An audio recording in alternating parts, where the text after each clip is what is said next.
The views expressed on the Nova Society are those of the panelists and guests and do not necessarily reflect the views or opinions of the Phoenix Research Institute or any institution which any panel member is associated. Welcome back to the Nova Society. I'm your host, Dr. Brooklyn Ann Weldon, and I'm here with my favorite panel and yours, Dr. Scott Gershwer and Dr. Mark Bound. Today we will be answering listener emails, and we have a question from Nora, who lives in Anchorage, Alaska. And Nora asks, it's being reported that Russian drones violated the airspace of Poland on their way to Ukraine. It's even being reported that Poland scrambled their air defenses and down a few of these drones. Could this be the pretense of NATO's getting directly involved with the Russia-Ukrainian conflict? Would the U.S. honor Article 5 of the NATO Charter? If the rest of NATO got involved? So it's also possible that we can probably answer that. Yeah, you can probably answer the last part of that very simply by saying, who knows? Who knows what who knows if the U.S. will honor Article 5? We've been waiting for it for a while now, and it doesn't seem to be happening. And this is a great moment, by the way, for Trump to send a really strong message by going to the Senate and saying, "Give me the worst you got. Let's put some sanctions down. Yeah, let's put our on the scale of this conflict."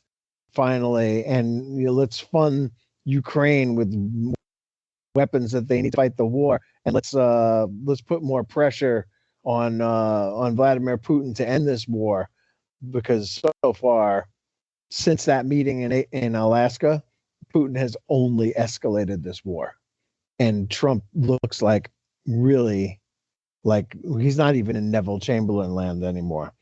He really looks like the most feckless human being alive. Like there are small children running around who have more of an effect on international relations than Donald Trump does.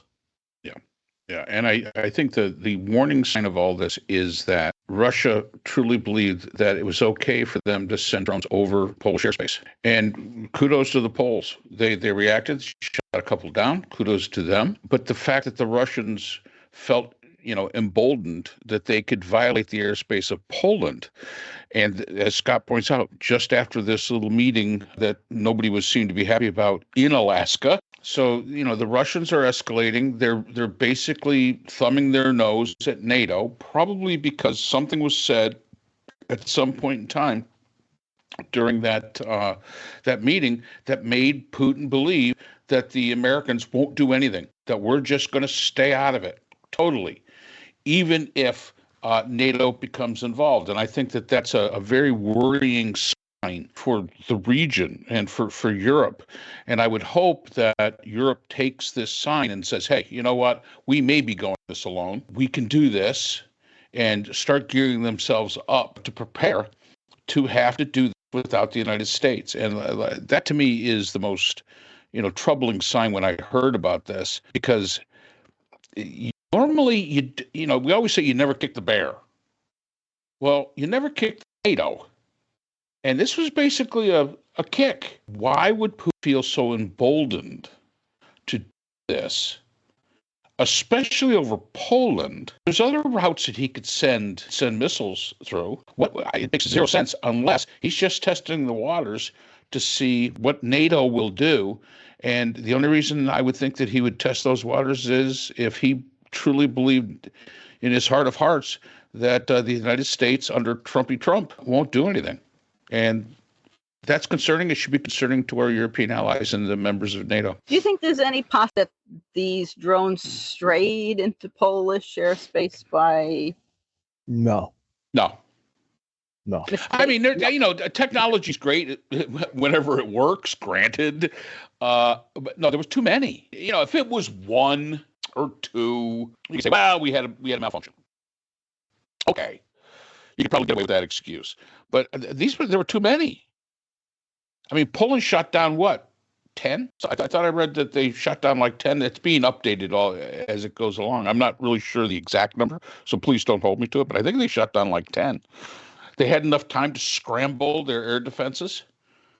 So it's not like it went over the tip of Poland. You wouldn't have time. This is pretty blatant. And, probably somebody's going to say, oh, it was a technical malfunction, this, that, and the other. I can't see it being, no. Yeah.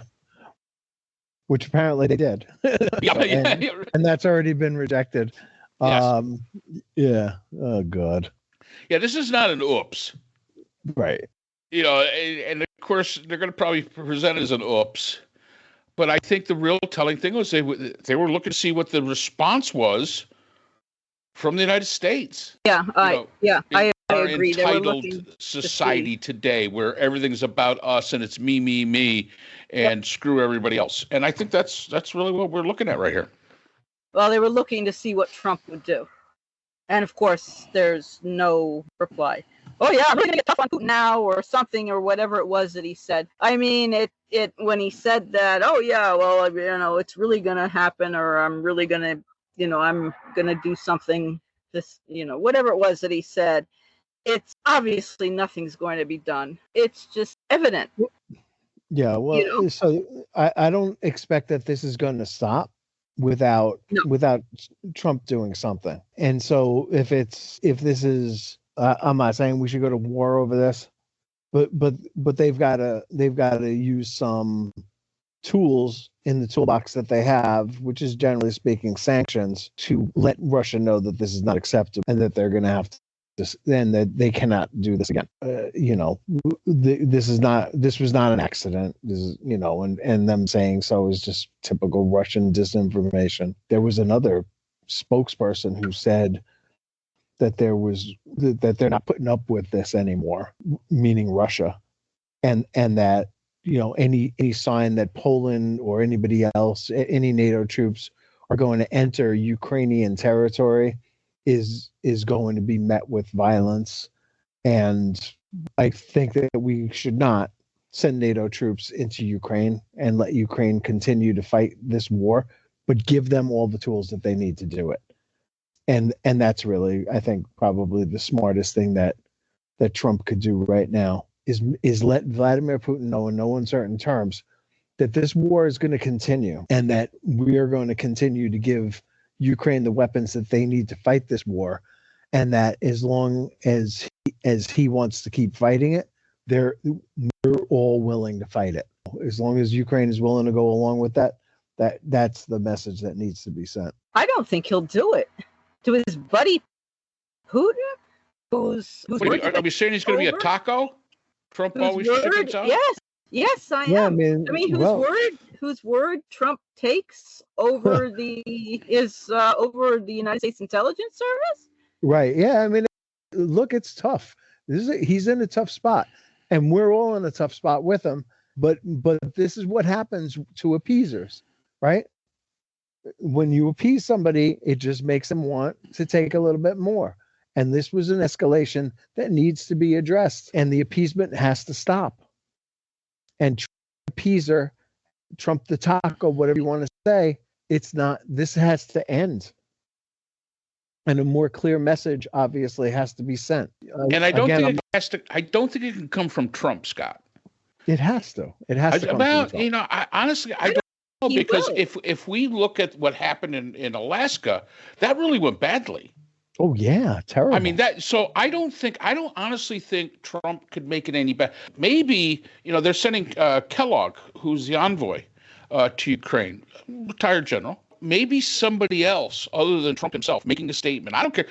Roll out J.D. Vance, anybody, because I just don't think that when Trump says something and it has something to do with Putin, I don't think there's any credibility there. And I don't think it makes anybody comfortable. And I think it only makes things worse. So the United States has to appear to be ready to do something, and we need somebody other than Trump to be able to project that message to Putin, because they're saying that, he plans on talking to Putin within the next 10 days. Bad idea. Well, it's a bad idea to wait, for one thing. I agree. Action needs to be taken today. Yeah, I agree. Just send Ukraine the weapons. Right. We're sending the weapons. Send the weapons. That's it. The Senate has a package that they're ready to go with that will put sanctions on Russia that will hurt. Trump needs to go to John Thune and say, Senator, do your thing. Let's get this done. I'll sign it. I really do believe it has to come from Trump. It can't come 2 weeks from the famous. Well, no. About 2 weeks from now, we should do something where we're going to give Vladimir Putin 50 days to come up with a better answer than that. This has to be done now. We are at the point where if you give Putin a little bit more rope, he's going to use it, and he's not hanging himself. Right, he's not hanging himself. Yeah. And because the exact comment was either this week or early next week we're going to have that conversation. No, man, it's. I mean, that was his comment to this, and I mean, and his answer to this is, let's put more tariffs on Russia, on India. Oh God Almighty! After they just got done, hugging with China and with North Korea and with India, you honestly think that sanctions from Europe are going to make that big of a difference to damn Russia? Because let's face it, Europe still relies on Russia for a lot of its energy. And come on. I mean, he plays the same old song all the time, and it's a bad song. Tariffs, tariffs, tariffs, and we're going to get to it next week sometime. So apparently there is a bill, Senate 1241, called the Sanctioning Russia Act of 2025, that allows Trump to put a 500% tariff on countries that purchase Russian oil, gas, or uranium without aiding Ukraine, with the aim of pressuring Russia to end the war.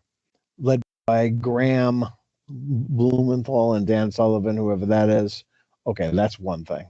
I'm not in love with that one. I don't want to punish other people for what Russia is doing. The other one is, let's see, mandatory enforcement of existing sanctions, right, which is currently discretionary. There's got to be more leverage here, and they need to push for a sanctions package that puts some pain into this, because if sanctions is the way we're going to fight this, and nobody's saying that we need to go bomb Moscow or make the lights go out in Moscow or whatever it is, then we need to show him that Trump is strong enough to stand up to him, and that all the waiting and the I'm not happy and Vlad stop and all that nonsense that's been going on since he's taken office again is no longer the policy of this president. That has to happen, and it has to happen really, really soon. It can't wait.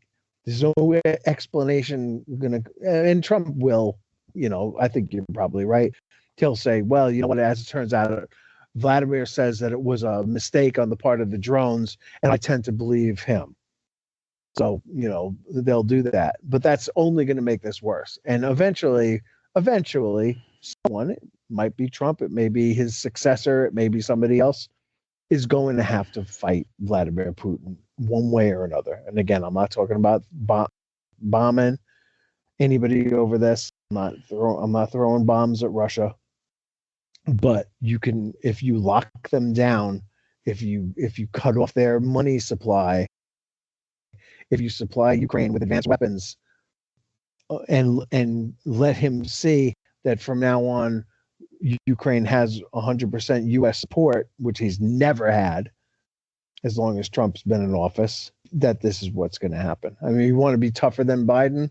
Okay, then give them offensive weapons as well as defensive weapons, and let them strike deep into the heart of Russia, so on and so forth.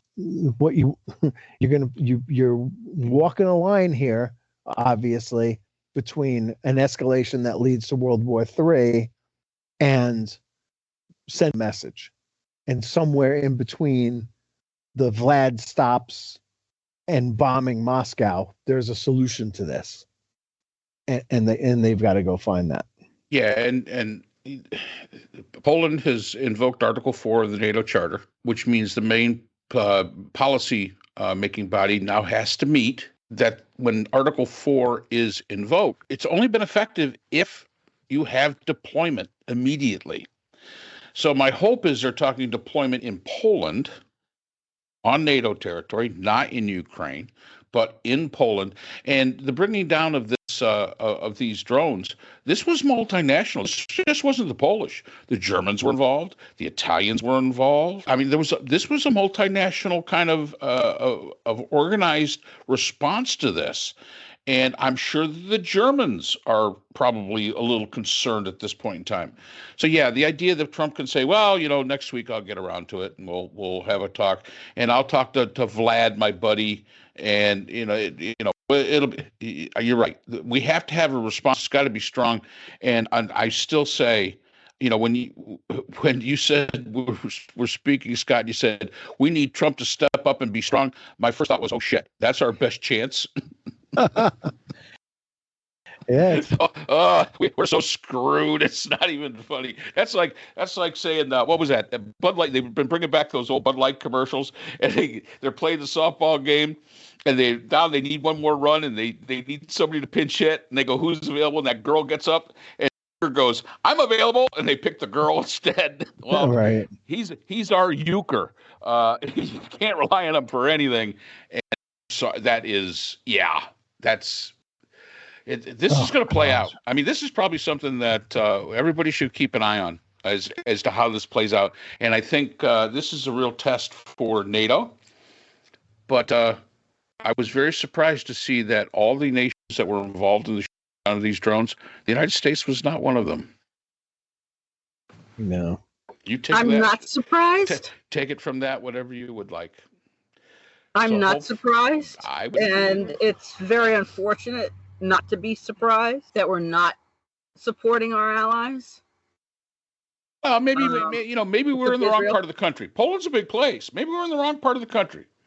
Maybe this is where the Germans and the Italians and all the rest of them are, except for us. I don't know. But we're supposed to have the greatest military in the world.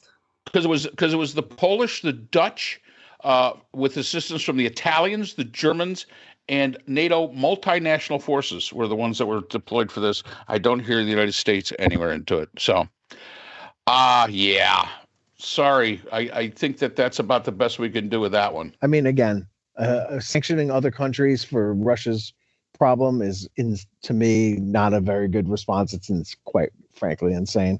It's led India into the arms of China and Russia, and it really is just a stupid thing to do. There are sanctions that you can put in Russians. There are sanctions that you could use to stop them, and those sanctions need to be levied right now. Okay.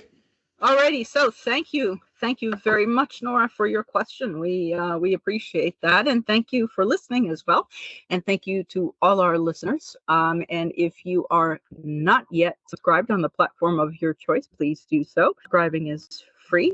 Share with a friend. And we will see you again next time on the Nova Society. The Nova Society is a production of Nova Society Media, a division of the Phoenix Research Institute. We'd like to thank our production partners, Buzzsprout, who hosts the Nova Society, Audacity, our editing partners, Apple iTunes, the largest source of podcasts and music on the internet, Spotify, the most popular platform for the Nova Society, and iHeartRadio, your source for all things music and podcasting. The Nova Society is available on all of these and other quality platforms listed in our description. We'd also like to thank all of our listeners. Without your support, the Nova Society would not be possible. If you have a question or comment, we can be reached at nova.society.podcast@gmail.com. So for Dr. Brooklyn Ann Weldon, Dr. Scott Gershwer, and all of our production partners here at the Nova Society, I'm Dr. Mark Bound. Remember, the true power in society is knowledge. Thanks for listening, and we will see you again next time. Hi, everyone. This is JJ, the co-founder of Good Pods. If you haven't heard of it yet, Good Pods is like Goodreads or Instagram, but for podcasts. It's new, it's social, it's different, and it's growing really fast. There are more than 2 million podcasts, and we know that it is impossible to figure out what to listen to. On Good Pods, you follow your friends and podcasters to see what they like. That is the #1 way to discover new shows and episodes. You can find Good Pods on the web or download the app. Happy listening!